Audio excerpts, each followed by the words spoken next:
दरम्यान राज्यातला मंत्रिमंडळाचा विस्तार लवकरात लवकर करावा अशी मागणी शिवसेनेमध्ये आता जोर धरतेय।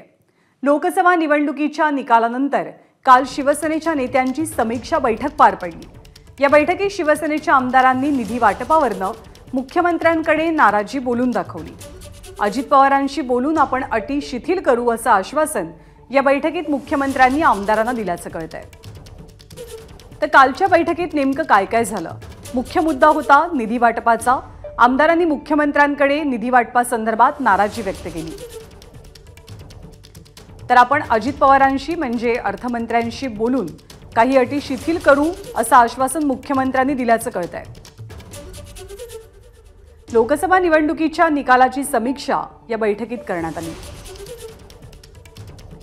ज्या मतदारसंघामध्ये शिवसेनेला आघाडी मिळाली नाही किंवा महायुतीला आघाडी मिळाली नाही त्या आमदारांना समज दिले गेल्याचंही कळतंय।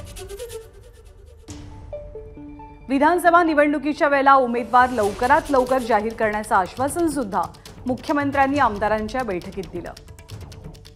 मंत्रिमंडळाचा विस्तार आता लवकरात लवकर व्हावा अशी मागणी सुद्धा काही आमदारांनी केली आहे।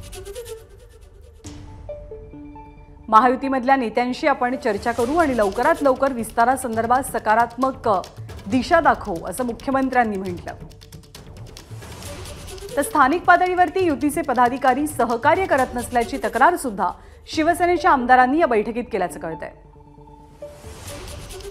समन्वय समितीचा मुद्दा बैठकीमध्ये उपस्थित करण्याचं आश्वासन मुख्यमंत्र्यांकडून आमदारांना दिलं गेलंय। एबीपी माझा, उघडा डोळे बघा नीट।